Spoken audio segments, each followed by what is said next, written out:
Le joueur le mieux payé de l'histoire du Real Madrid est en train de se faire virer. Pas par Florentino Pérez, pas par ses coéquipiers, par toute l'Espagne. Des journalistes qui l'ont porté au nu, des supporters qui ont rêvé de lui pendant des années. Aujourd'hui, ils veulent tous la même chose, qu'il disparaisse. On est en 2025. Mbappé signe enfin au Real Madrid, le club de ses rêves, l'aboutissement d'une carrière. Il avait refusé ce transfert en 2022, brisant le cœur de tout le madridisme. Florentino Pérez aurait parlé de trahison. Mais Kylian est revenu. Et cette fois, c'était pour de vrai. Tout le monde était convaincu que ce mariage allait tout déchirer. Titre, ballon d'or, nuit de gloire au Bernabéu. Sauf que quelque chose s'est cassé. Les stats sont là, les buts aussi. Mais Mbappé ne domine pas. Il n'est pas le leader attendu. Et c'est là que ça devient intéressant. Sur Defensa Central, le plus grand forum de supporters du Real Madrid, 16% des votants estiment qu'il est directement responsable de la mauvaise saison des Méringues, sur près de 10 000 votes. Mais ce n'est pas tout. Une pétition circule. Elle s'appelle Mbappé Fuera. Dehors Mbappé. Elle atteint 60 millions de signatures. 60 millions. Même si des doutes planent sur la fiabilité de ce chiffre, le message est clair. L'Espagne ne veut plus de lui. Et ce n'est pas seulement sur le terrain que ça coince, c'est son attitude. Son voyage romantique en Italie pendant la crise du club, ses rires filmés à la sortie de Valdebebas après une altercation entre Valverde et Tchouaméni. Et cerise sur le gâteau, un post Instagram pendant que son équipe se faisait humilier 2-0. Pour les Madrilènes, c'en est trop. Et les voix les plus influentes du football espagnol se lâchent.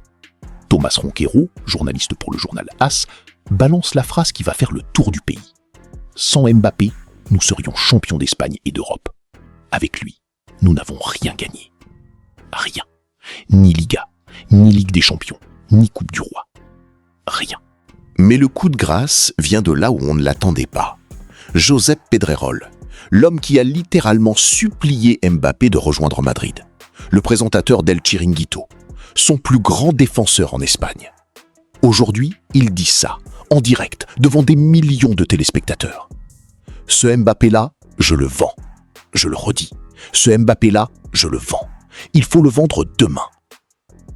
Quand son propre avocat lâche le dossier, c'est que quelque chose de profond s'est brisé. Et dans les couloirs du Real Madrid, ça murmure aussi.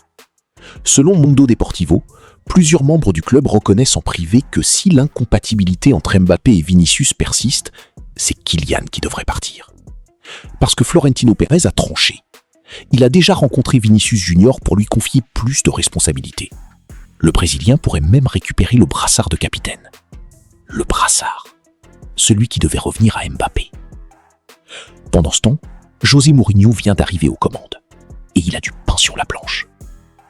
Mais voilà la vraie question. Est-ce qu'il peut encore sauver Kylian Mbappé ? Mbappé a quitté Paris pour écrire une nouvelle légende.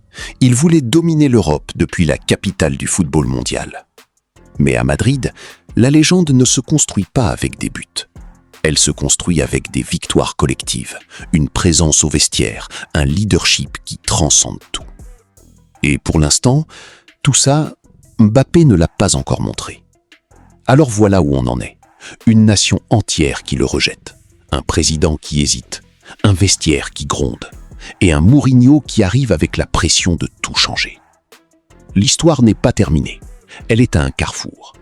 Soit Mbappé se réveille et devient le monstre qu'on attendait, soit l'aventure madrilène se termine bien plus tôt que prévu.